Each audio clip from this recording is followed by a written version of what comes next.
Hello. I just sat down. I ran across the basement because I was getting together my luggage actually for the LNC trip. I know it's in a month, but I pack ahead of time. Let me put up the chat widget here.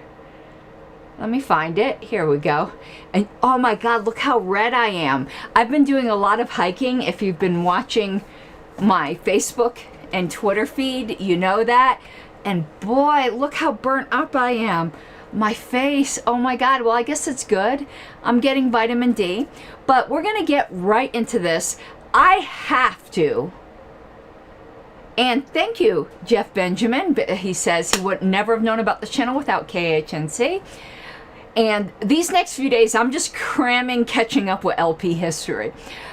But, and thank you again, Jeff. So, my God, I can't believe how lobster-fied I am. Before we get started, let's just do all the grifting that we're required to do ahead of time. If you enjoy this type of content, which is very unique, I have a niche, patreon.com/Pink Flame of Liberty. As always, super chats matter.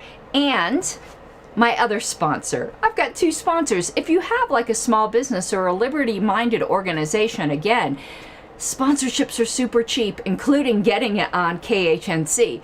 As Jeff mentioned the radio show I do in Weld County, Colorado.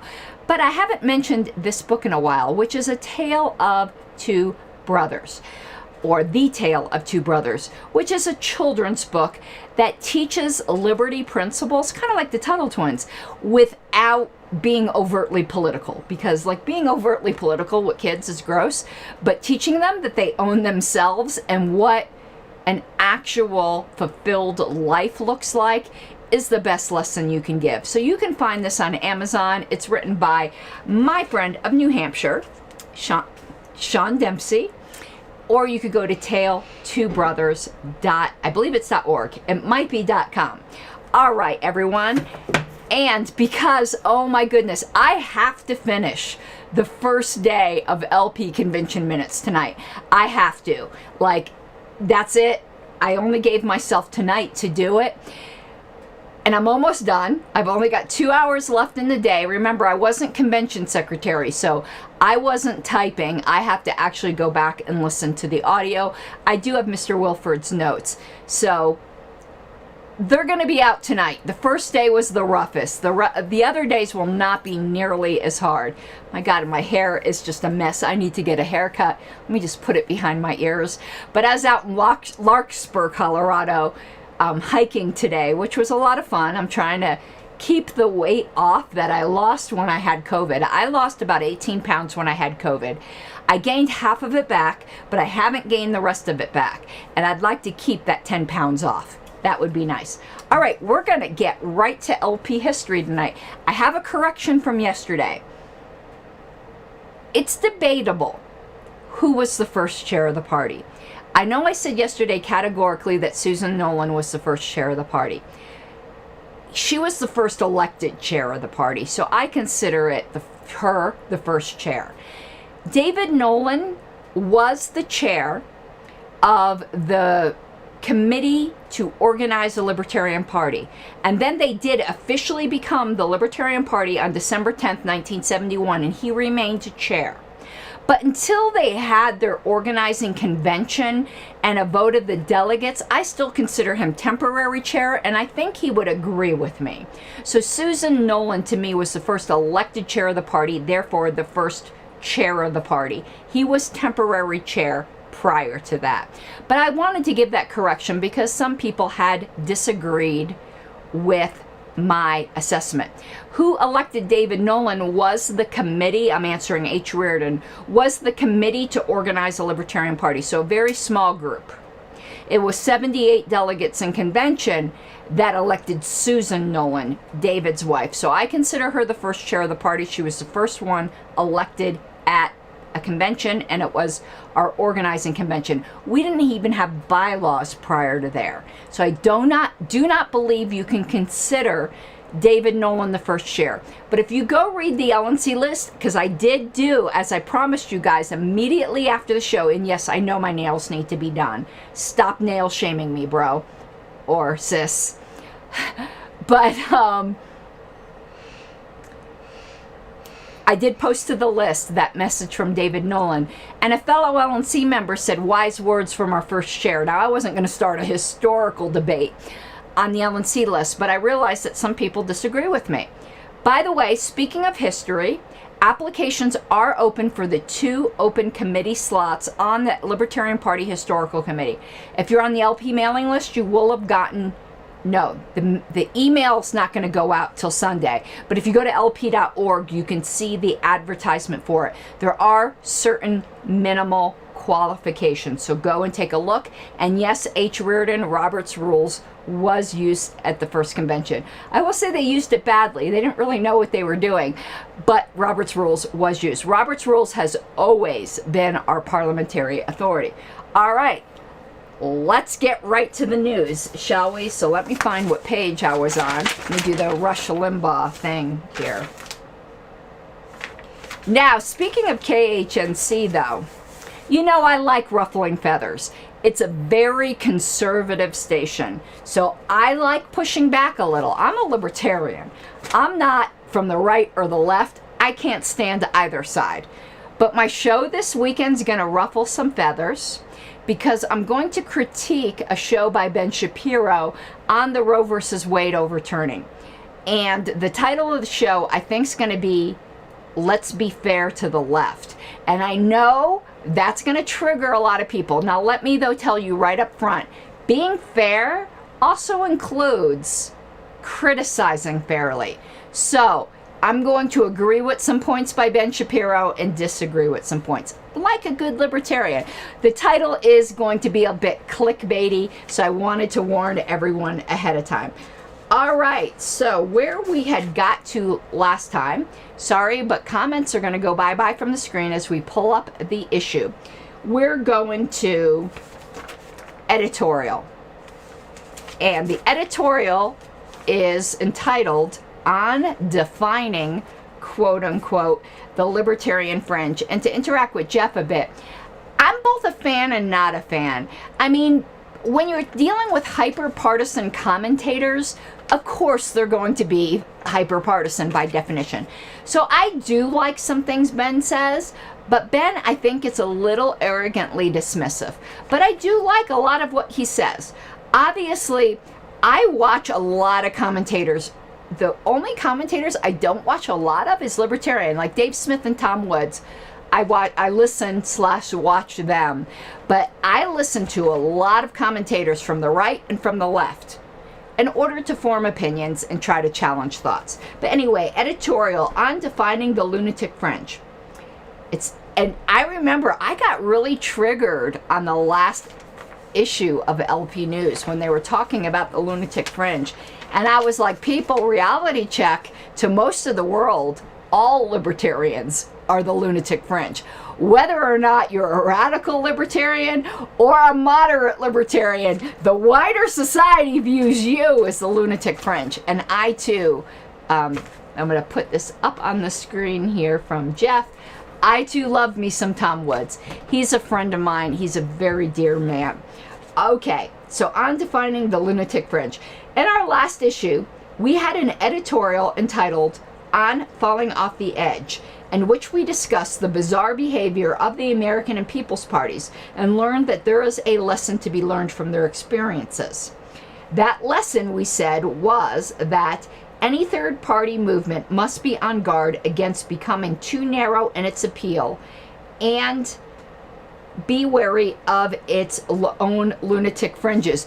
Interesting. So the pushback I gave David Nolan on that column, he apparently got a lot of letters, because it's almost like he's reaching through time and responding to me.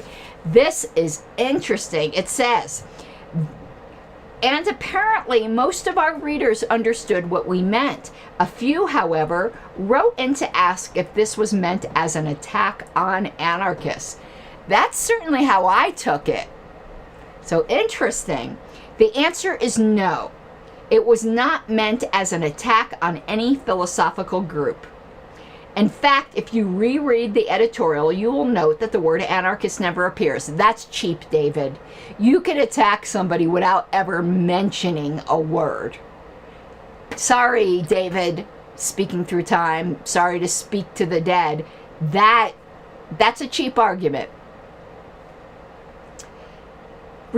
Rather, the editorial was aimed at those so-called libertarians of whatever stripe who see their viewpoint as the only valid one, which does not promote their own views exclusively. And this includes the extreme ortho-objectivists. Ooh, that's a turn of phrase. And there was a big problem with that in the early party. The monomaniacs, and that's a word I use all the time. Monomania is not a word used nearly enough today. Let me give you a prime example of monomania. It's both a gift and a curse that I have, that I make people feel something. So I have, like, my fans, and they are super fans.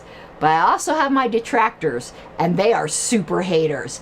But the weird thing is about my detractors is I don't spend time with negative people. Hello, JJ. I don't spend time with negative people.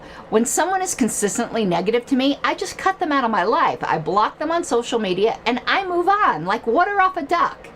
Or as I like to say, like a duck off water. But these people, years later, are still talking about me, when the last conversation I had with them was like 4 years ago. That's monomania. That's not normal. Get over it, dude. Like, seriously, it's creepy as hell the way some people fixate on me. And again, it's a curse and a blessing.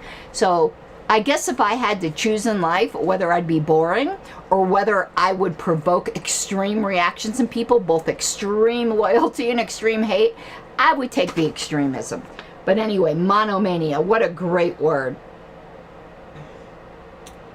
Who want to turn the LP into a single issue party, and the rabid atheists who call for a removal from party office of all religious libertarians, as well as some, but not most, anarchists. Interesting. I see some rabid atheists in the party today, but that's not really a big problem, because I also see rabid religionists. And I'm a Christian myself, so I'm not using that word as an insult, because it could be any religion. It doesn't have to be Christianity. I happen to be a Christian. It says, if the LP is to succeed, we must seek to broaden our appeal and not to narrow it. We should work to recruit all who are in fundamental agreement with our statement of principles. Hallelujah. Amen. I, of course, have rum. So we'll drink some rum to this. And I was just listening to that sea shanty song earlier today, and I've got it running through my head. The Billy O.T. song. And soon may the Welder Man come and bring us sugar and tea and rum. I can't get that earworm out of my head. If you haven't heard it yet, it's a song called The Welder Man. W-E-L-L-E-R-M-A-N. It's freaking great. It's all over TikTok. There once was a ship who set to sea, whose name was the Billy O.T. Oh, never mind. Okay. Continuing. Sorry, can't get that song out of my head.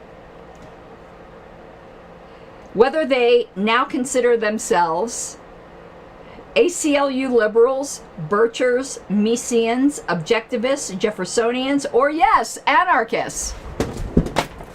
Guilty as charged. Hey, Megan Rose.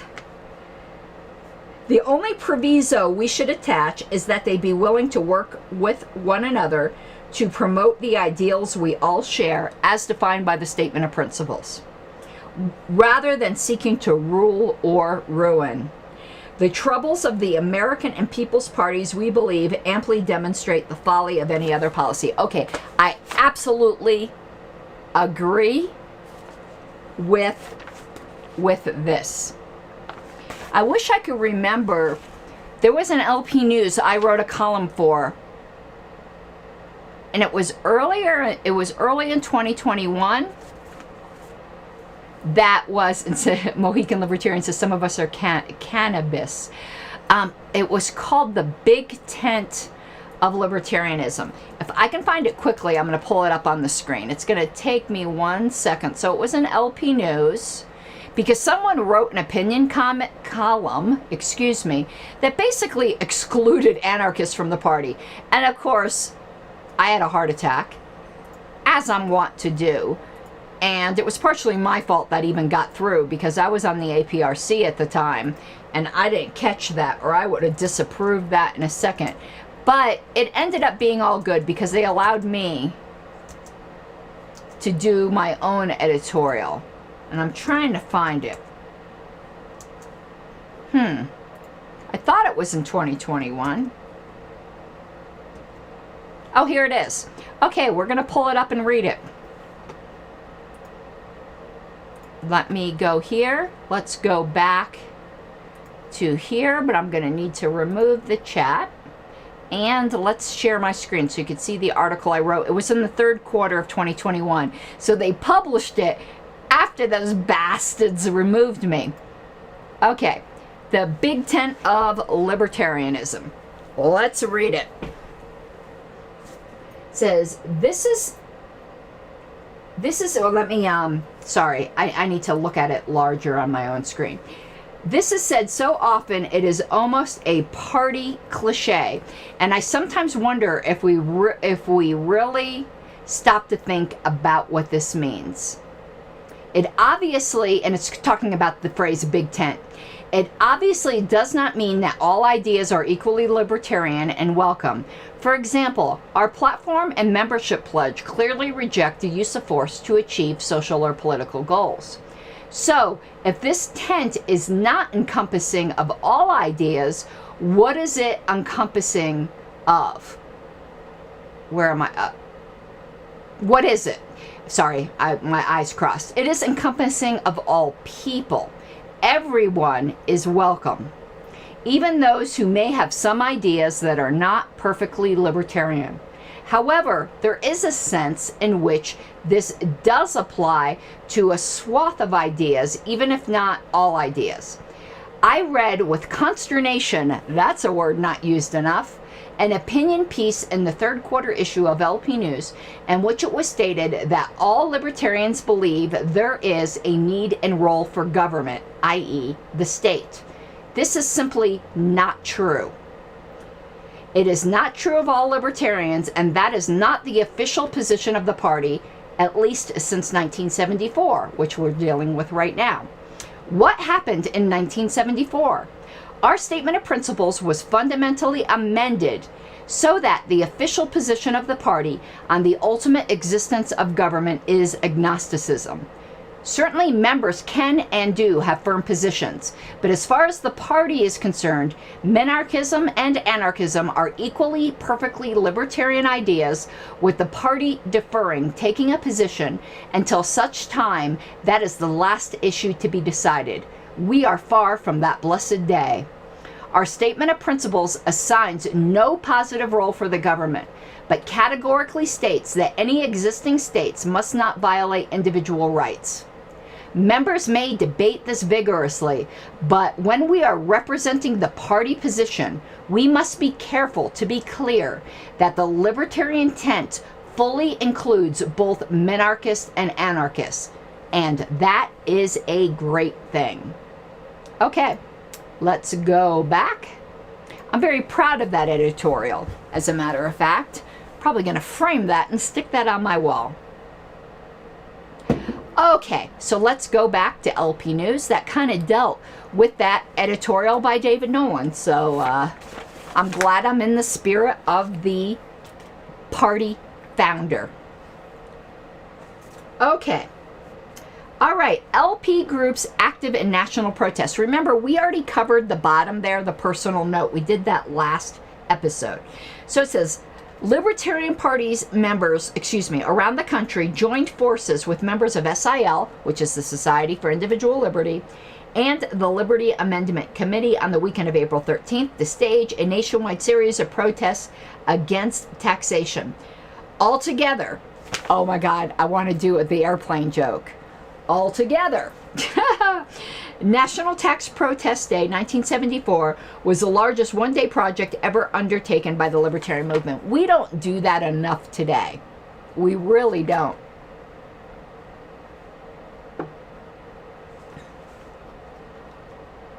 Hold on one sec. You know, I kept saying I was going to show you guys this picture. And I think I have it on my Facebook page, but maybe not. Somebody sent it to me when I said I couldn't find it. But I'm going to go look. Nope, it's not one of my featured photos. I thought it was.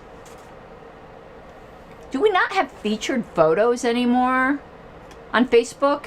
I guess not. Your photos? Well, anyway, there's a tax day protest photo I had, which I'm not locating. All right, well, I'll get that for a future show, if I remember. Let's continue here. I don't want to hold things up. 17 media newsmen attended the joint SLP-SIL press conference in Washington, D.C. on Friday, April 12th, and coverage was given both by Metro Media TV and NBC Monitor News nationwide. LP groups around the country distributed over 35,000 copies of the special leaflet prepared by National LP, and I don't have a copy of that leaflet. I would love to have that. Plus an estimated equal number of locally produced items. SIL also distributed material, and total estimated volume was in excess of 150,000 pieces. Among the most active groups were those in California, Florida, Utah, Oregon, Alaska, and Pennsylvania, and Nevada. Shame on Colorado. Demonstrations in front of IRS offices and post offices and in shopping centers produced good news coverage in all these states. In New York, the Free Libertarian Party candidates, Sandy Cohen and Guy Riggs, led demonstrations. Oh, here's Colorado. I shamed Colorado too soon. In Colorado, a rally scheduled for the 13th was postponed due to a blizzard. Was there a big blizzard in 1974 in April? I want to look this up. Okay, so we're going to look up Colorado blizzard, because April is late for a blizzard. Blizzard, April 1974. Let's take a look. Oh, wow. Apparently that was a big thing. Okay, there's images. Let's look at some of these images. Oh, wow. We're going to look at this one image. Check this out. Hold on. So I will forgive Colorado for not doing a tax day protest. When you see this, hopefully you'll forgive them too. Look at that image right there on the right. Let's pull that up. Actually, no, that says Milwaukee 1973. Oh, here. April in Denver can mean summer or snow. So, look at this. So, biggest snowstorms in Denver history. Why didn't that pull up? There you go. So 3 feet of snow into Denver. So, okay, I'll forgive those.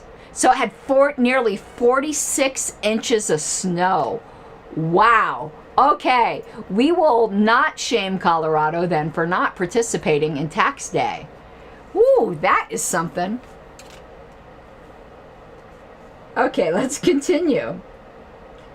But it was rescheduled for the 26th and drew some 75 people to hear congressional candidate John James. I think John James is the guy who designed the liver sign logo.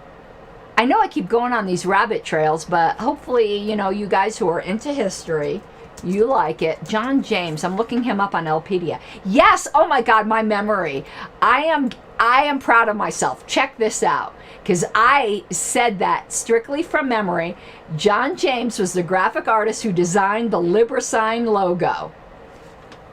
Okay, give it up to me that I remembered that. So in 74, 75 people showed up to hear him because of the rescheduled tax day protest because of a blizzard in April of 1974. Our leaflet was also distributed by the Liberty Amendment Committee activists in Louisiana and Michigan. Dr. R.S. Jaggard of Iowa mailed out 2,000 copies to members of the Association of American Physicians and Surgeons, and we have received a number of inquiries as a result. Altogether, all together. We're going to definitely need to get that clip from Airplane. Objection, speculative. Be quiet, fishy man. And you too, Sower. All right. Altogether, there were anti-tax demonstrations in more than 50 cities around the nation, and many millions of Americans were exposed to libertarian ideas as a result. It is the same John James, JJ, because John James was in Colorado during that time. Because remember, the party started here. And it says, and we're made aware that the LP, alone among America's parties, opposes taxation on principle. Notice it says opposes taxation, not just income taxation. Now our platform does officially say that again. I'll pat myself on the back for that one. But the LP opposes all taxation, not just income taxation. The reason we focus on income taxation is because most people view that as the most regressive of all taxes, and it's the most doable to eliminate in the short term. But make no mistake, libertarians oppose and want to repeal all taxation. Okay, so that is it for that page. Let's see what else we're going to go over. We did this. We did the notice. Okay, we've got quite a bit, but the first isn't till Friday, so we're going to be doing history shows every day of the week through Friday. So we got 2 more days. Oof, I don't know if I'm going to get through all this. So let's get to the next page. And we'll at least get through, not political perspective, what I'm looking for. Whoops, let's go back. Right there. Votes to gain ballot status. Alrighty. And you see there's a picture of Jerry Tusil. If I'm correct, doesn't he still write for Reason Magazine? We're really testing my memory tonight. I think Tusil, unless I'm thinking of someone else, I want to look up Reason Magazine, Jerome Tusil. Well, at least, yep, he's a contributing editor of Reason Magazine. Okay, so my memory is doing well tonight. Those hikes are helping me stay young, apparently. And I think, isn't he an anarchist? I'm not sure about that. And then Percy Greaves are the 2 pictures up there. It says, for Congress in the 17th, looks like this is continuing a page. I don't know what this is continuing from. Yes, I see. So we're not going to do there, because that's continuing from an earlier page. So let's just go below there to other news of LP candidates. It says LP now has 32 candidates in the field. We have nearly, didn't we have nearly 1,000 last election? As of May 6th, there were 32 LP candidates running for public office in 9 states around the country. The final total is expected to approach 50. Of the 32 so far running, 11 are in New York, 11 are in California, and the other 10 are scattered in other states. 3 of the 32 are running for governor, John Hospers in California, Jerry Tusil in New York, and Charles Mayer in Wisconsin. 3 are running for U.S. Senate, Bill White in California, Percy Greaves in New York, and Kay Haroff in Ohio. And 7 are running for the U.S. House of Representatives, Manny Klausner in California. Now, he's a big name in the libertarian movement. John James in Colorado, Jerry Millett in Louisiana, Bob Steiner in New Jersey, Sandy Cohen and Ken Kalchheim in New York, Carl Bray in Utah. Carl Bray obviously is another huge name we've talked about a lot. The remaining 19 are running for various state and local offices. John Hospers, back in California after a swing around the country, is averaging a speech every other day. On his recent tour, he gave talks in Michigan, New York, and New Jersey. Bill White is running hard for Senate and has produced an excellent campaign brochure explaining libertarian principles and their application to the issues of today. And then it goes on to give an address. Hal Gendrick, who is on the ballot for the June, and June's not capitalized, somebody needed to do better proofreading, June 4th election for California Superintendent of Public Instruction, is running on a sell the schools platform. God, I love libertarians. I love libertarians. Let me just say that. Sell the schools. I'll drink to that.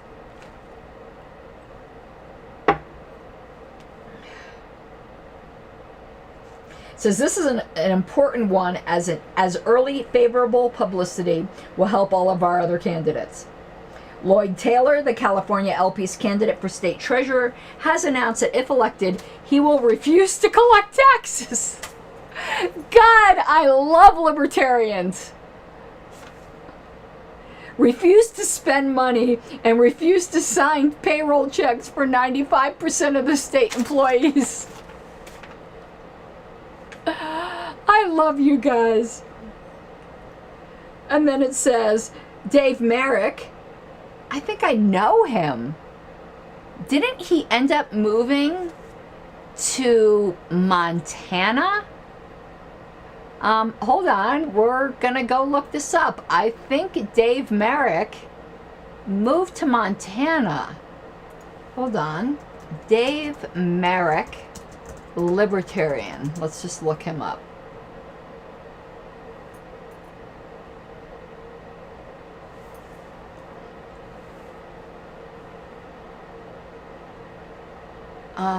Where is Corvallis? Is Corvallis in California? Because here is Billings Gazette. Oh my God. What a memory I'm having tonight.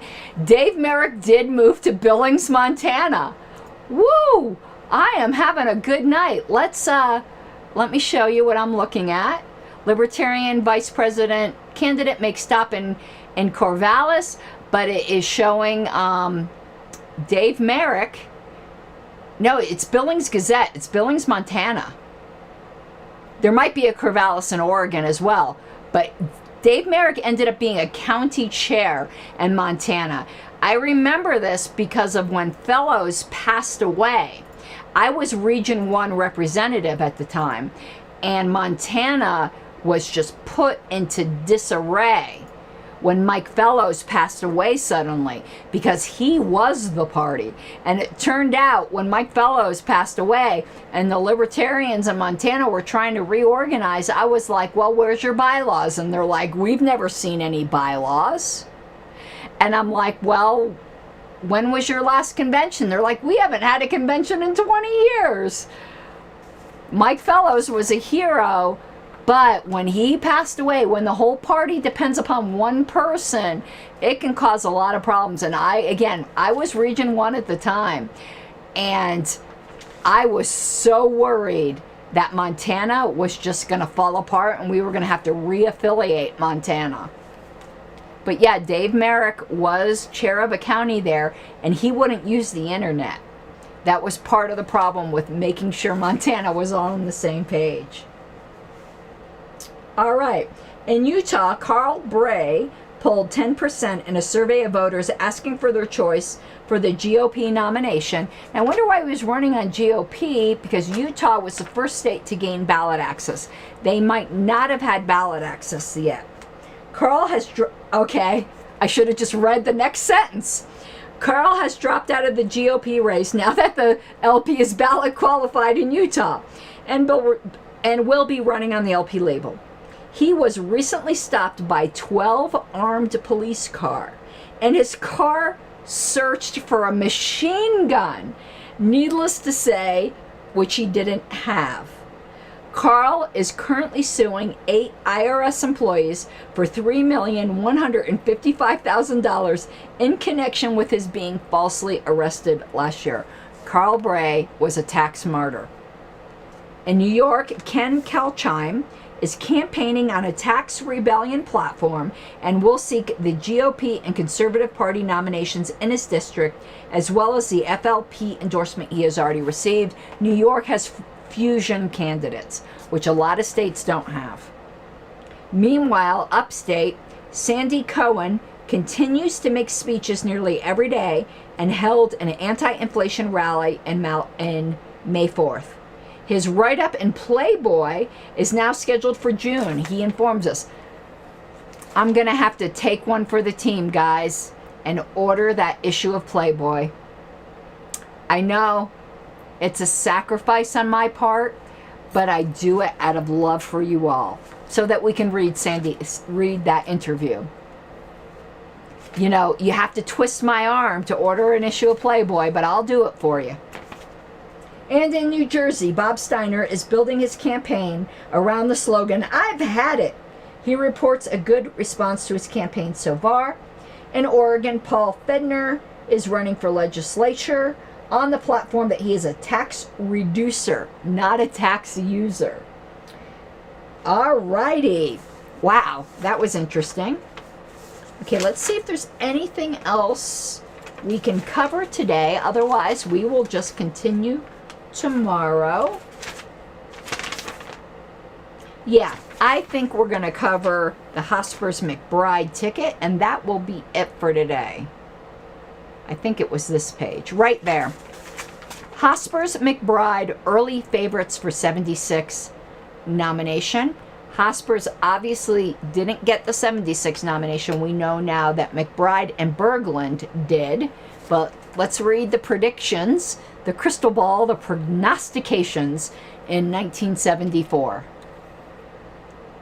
If the LP's 1976 presidential nominee were being chosen in Dallas this June, the leading contenders would be the man who carried our banner in 72 and the man who gave him an electoral vote.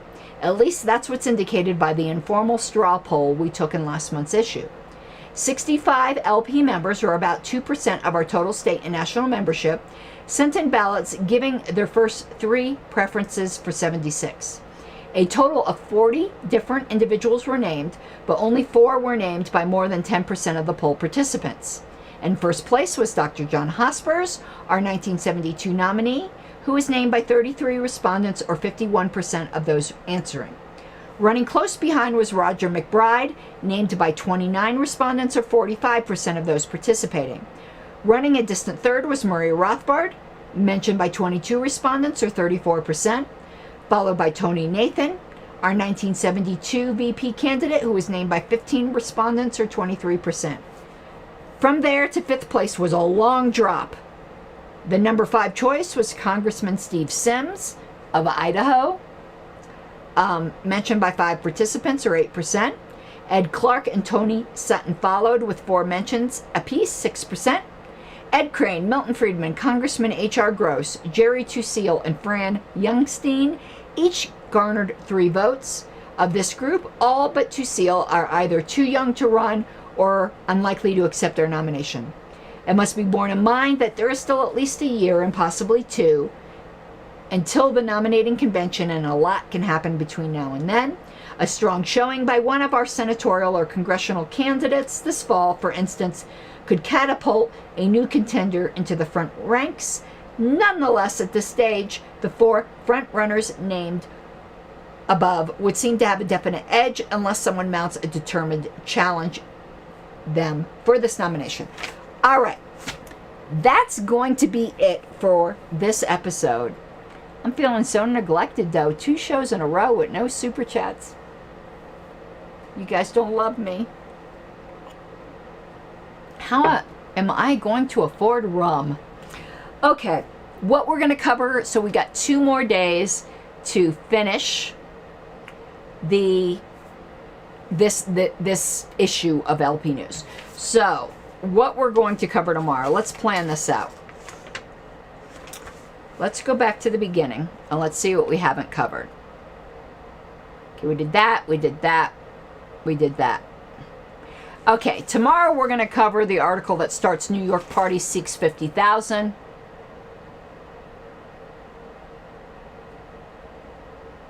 and we're going to continue through the political perspective. Thank you, Jeff.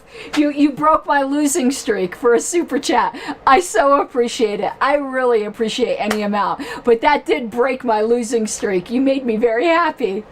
So tomorrow we'll do that 50,000 column and political perspective, and then all we'll have left to do on Thursday is bits and pieces. And then, whoops, I dropped my pages. That will... Yeah, Hospers was a huge objectivist, H. Reardon.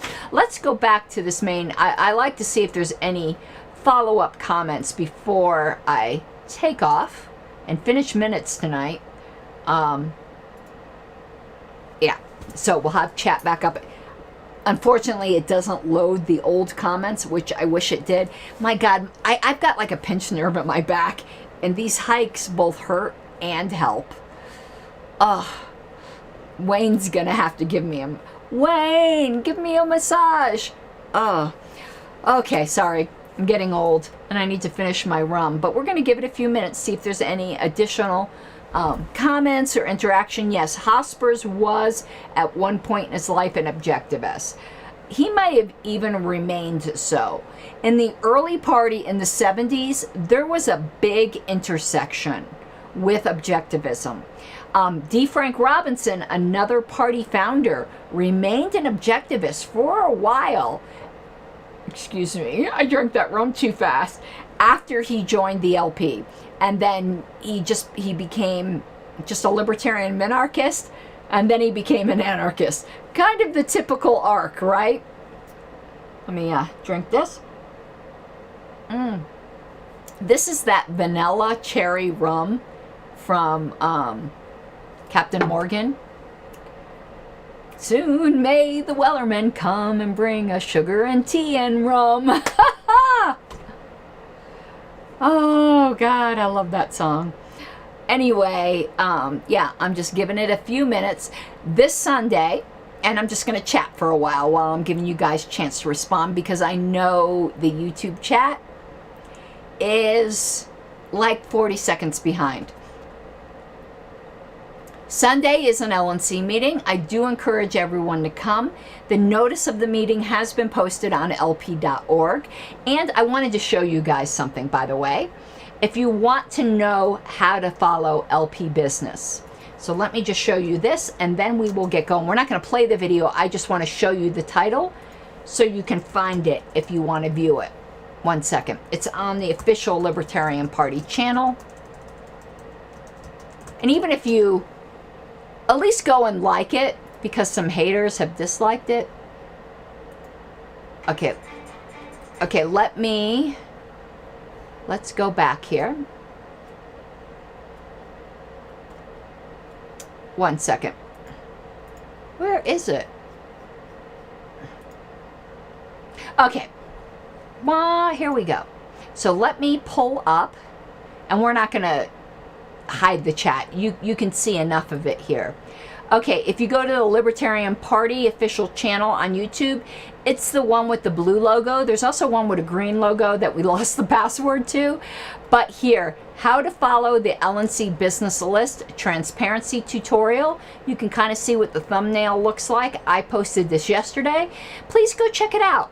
You can learn how to follow the LNC business list. And please give that video a like. I would really, really appreciate it. Go do it now. I'll wait. And let me go back to my thing here. I'll finish my rum and I'll wait while you go like that video. And I noticed I'm barefaced today with no makeup on. The eyelash glue I used, I had an allergic reaction or something in my eyes. They got all swollen up, so I can't wear makeup for a little while. And some Squatch says, your most important advice in that video is to scroll to the bottom of the LP site. Yeah, all the great links are at the bottom of the LP site. I know, it's crazy. But you will find nearly everything you need at the bottom. Okay, everyone, and now I know some Squatch did watch it, because that's something I said in the video. All right, everyone, I'm going to get going. I'm going to finish day one draft of the convention minutes. Those will be posted to the LNC list tonight. And I'll see you all tomorrow. All right. You know I love you. Bye-bye.